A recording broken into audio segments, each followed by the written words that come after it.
Well, 2 weeks ago, we started looking at the life of Joseph. And last we left him, he was on his way to check up on his brothers who are out tending their father's flock some 70 miles away. Now, before we jump into what happened next, I'll just give you a quick summary of kind of what we've learned about Joseph so far.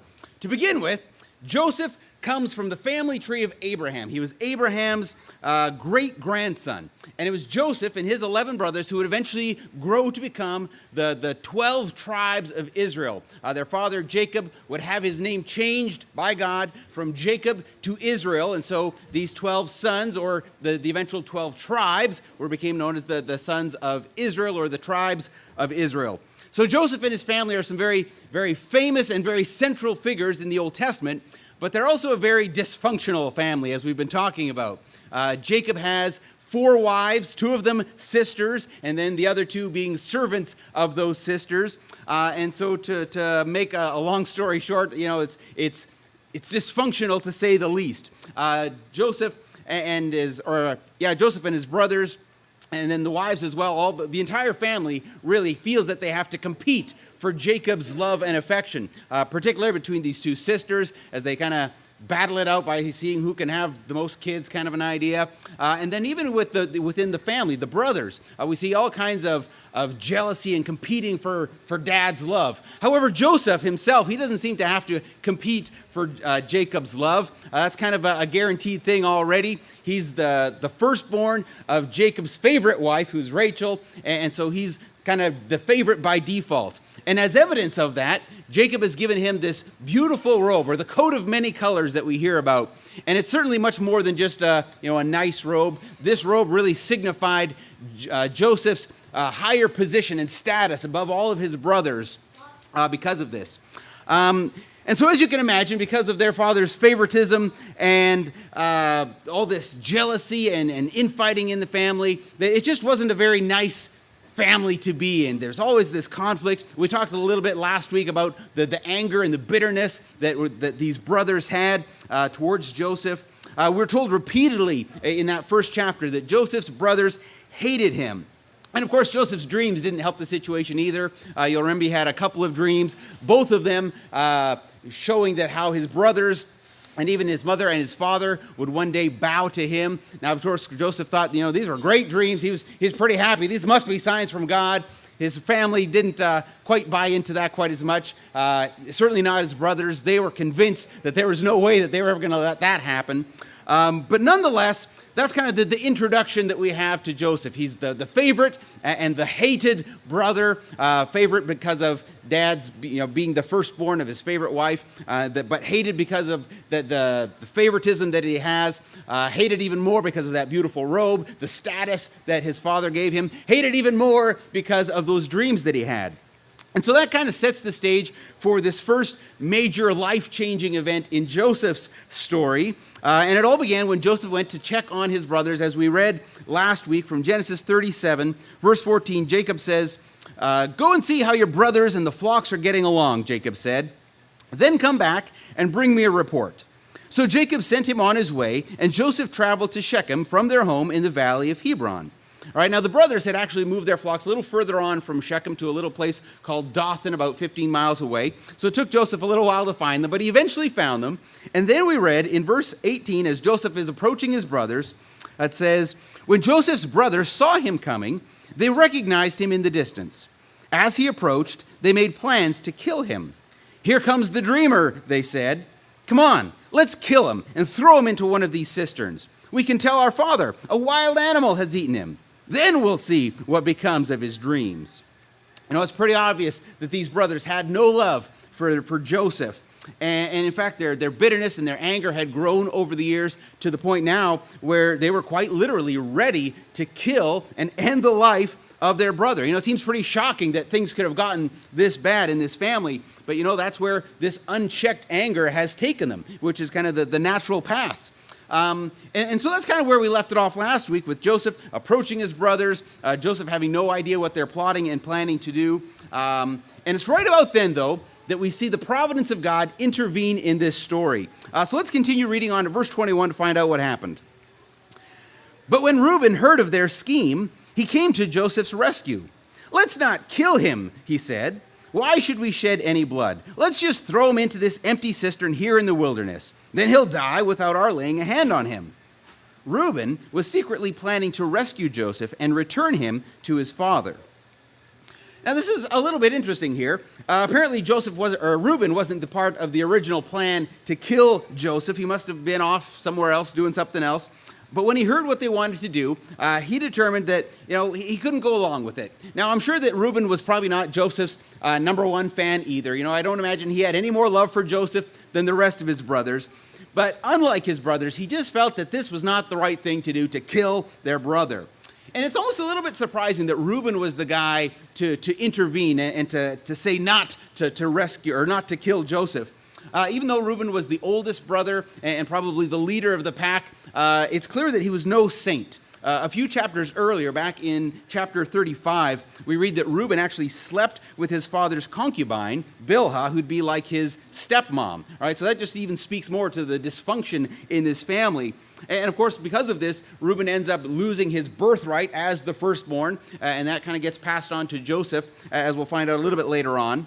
But for now, kind of the point that I'd want to make mention of is that Reuben's relationship with his father would have been, rocky at best. So maybe Reuben's desire to rescue Joseph from his brothers came a little bit from him wanting to get back into his father's good graces again. That's possible. I imagine that Reuben was on the bottom of the list of Jacob's favorite children at this point. But if Jacob knew that Reuben had rescued Joseph from being killed by his brothers, well, that just might move him up the list a little bit. We're not really told what Reuben's motivation was, but regardless of his motivation, God used Reuben to rescue Joseph and to save his life. So his brothers listened to Reuben, and they decided, they're just going to throw Joseph into this empty cistern here, and we'll just let nature, take the course. He'll die of starvation or whatever, and they won't have to spill his blood with their own hands. So it says in verse 23, "So when Joseph arrived, his brothers ripped off the beautiful robe he was wearing. Then they grabbed him and threw him into the cistern. Now the cistern was empty. There was no water in it." And I'm just going to pause here for a minute just to further paint the picture of what's going on here. Now remember, we mentioned this before, but Joseph is the youngest of his brothers, and he's 17 now. So his brothers would have been in their 20s, in their 30s. So imagine the scene as Joseph comes into camp wherever they are, and his brothers, however they do it, they surround him, they grab him, they rip off that beautiful robe, that robe that his father had given him to give him, that status above all of his brothers. They rip that off him, and they throw him down into this empty cistern.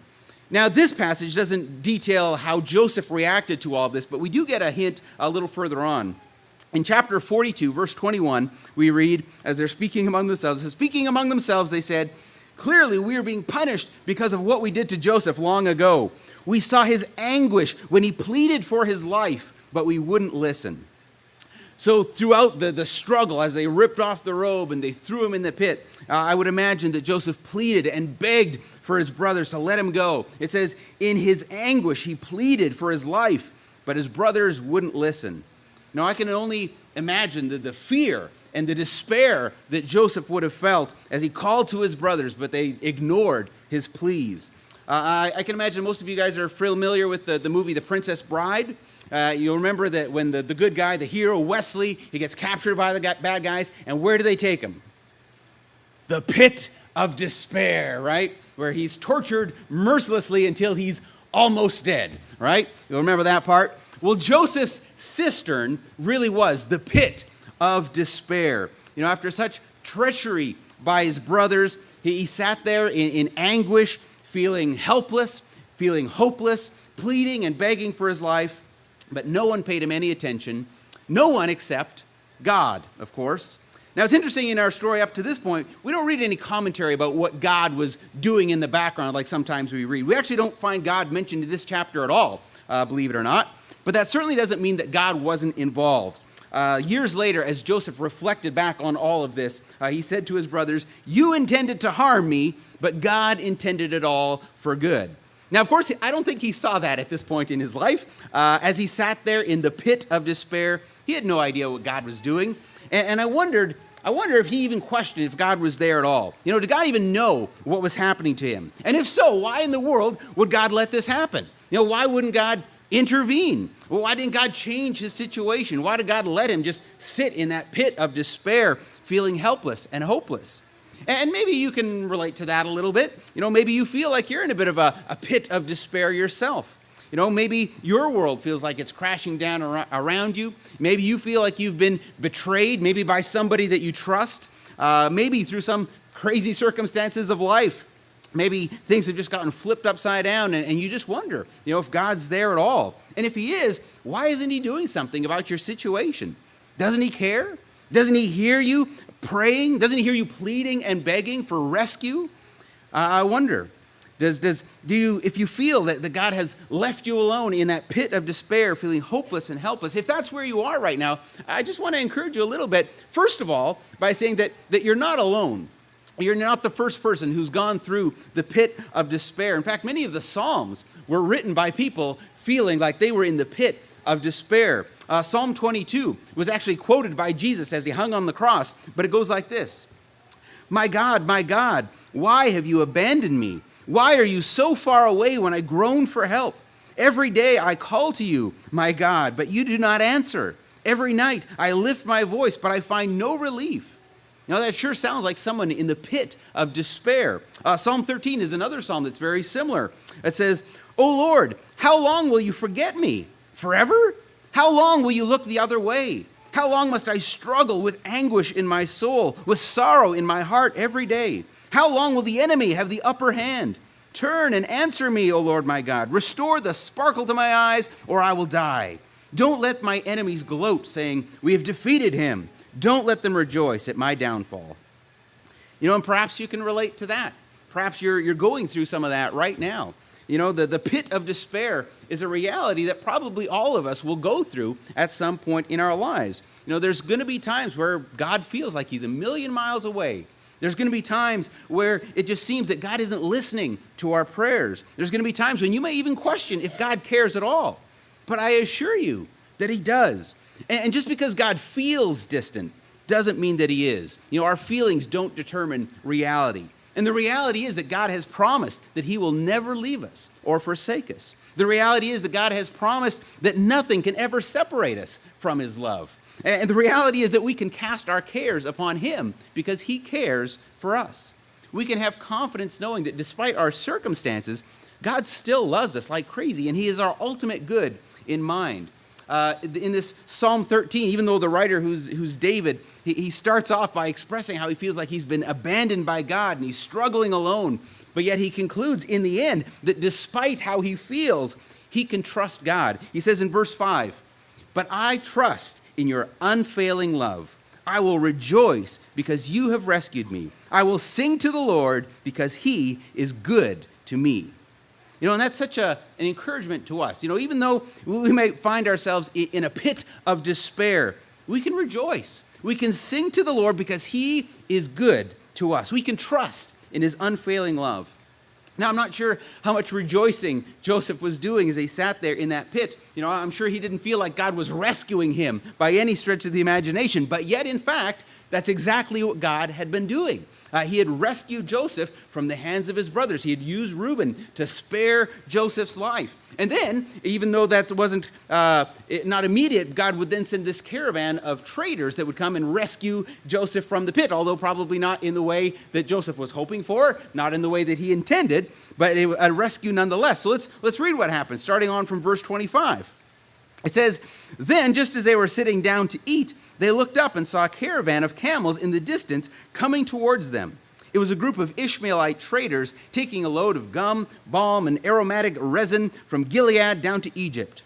Judah said to his brothers, 'What will we gain by killing our brother? We'd have to cover up the crime. Instead of hurting him, let's sell him to those Ishmaelite traders. After all, he is our brother, our own flesh and blood.'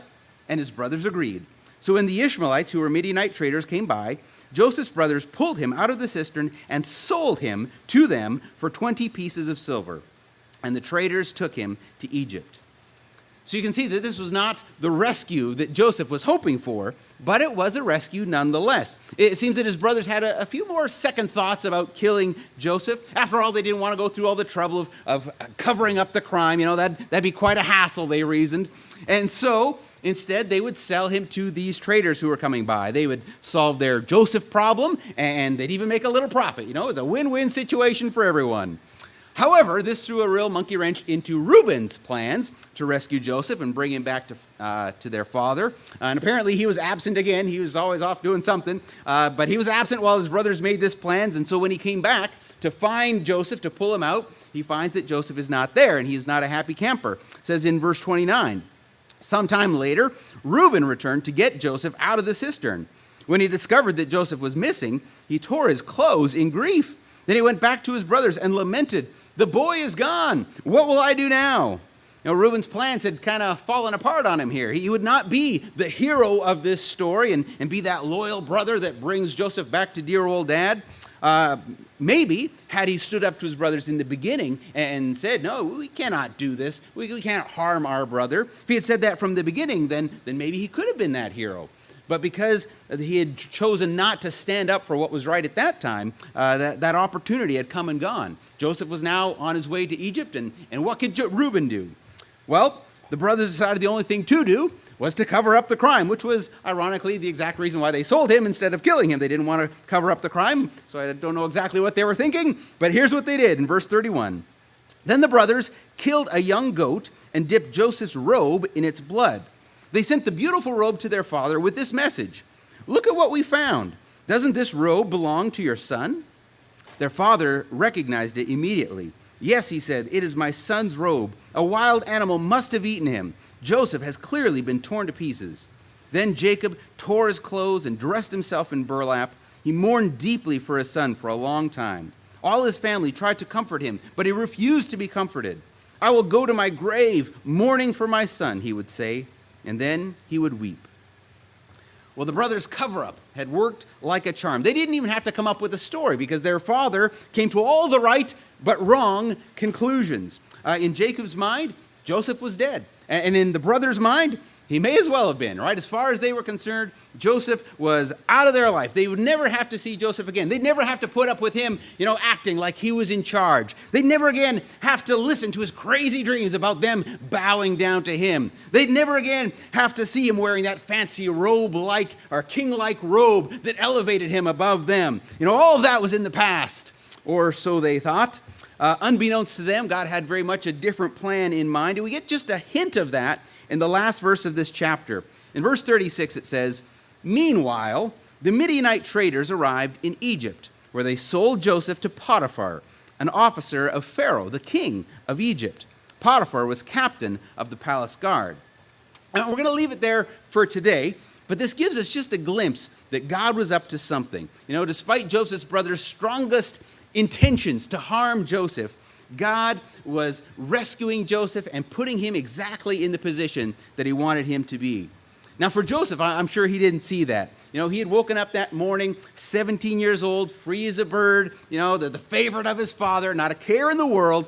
But by the end of the day, he would be in chains, marching towards slavery in a foreign land, having been betrayed by his brothers and thought of as dead by his father. He would have been hurt and angry, confused, scared, and probably a whole world of other emotions. And we don't really know what kind of relationship Joseph had with God at this point in his life, but I really doubt that Joseph was rejoicing and praising God as he walked along with those other slaves in that caravan towards Egypt. I think instead that Joseph would probably be echoing the words of David in Psalm 22, echoing the words of Jesus on the cross, my God, why have you abandoned me?" But despite how Joseph felt, God had not abandoned him by any stretch of the imagination. Even though Joseph's circumstances had drastically changed in just one day, God's love and God's care and God's plan for Joseph had not changed. It remained the same. And it's possible that you and I might go through those very same changes of circumstances where one day, everything's fine, but like that, everything changes. And even though our circumstances may drastically change, we can have confidence knowing that God's love and God's care and God's plan for our life has not. God still loves you, God still cares about you, and he will use everything that happens in your life for good.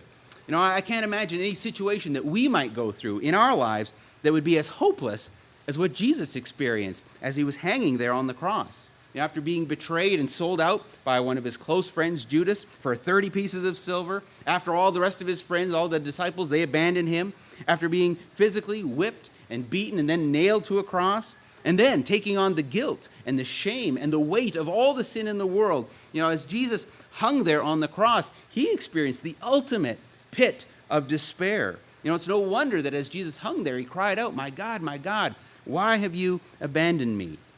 But yet it was through Jesus' death on the cross that God brought about the greatest good ever. It was by going through that pit of despair that Jesus would save the life of you and I and the millions of people that have put their trust in him. You know, without Jesus' death and resurrection, we'd have no hope of our own future resurrection. His pit of despair is exactly what gives us hope. So even though we may go through those pits of despair, and maybe it feels like God has abandoned us, we can know for certainly that he is not. We can know that God loves us dearly, and he's got a good plan for us, which includes, but is not limited to, eternal, abundant life with him in his presence forever. We're going to share communion together this morning, but before we do, I'll have the music team come up. And we're going to sing one more song. It's not our typical communion song, not one of the usual ones that we do, but I think it's a fitting one for today. It's a simple little song. It's just, "He Knows My Name." And it serves as a great reminder to us that even though we go through those pits of despair, and it might feel like God has abandoned us, we can know that God knows our name. He knows our hurts. He knows about the pits of despair that we're going through, and yet he hears us when we call, and he loves us so much. So let's sing that song together, and then we'll share communion together this morning.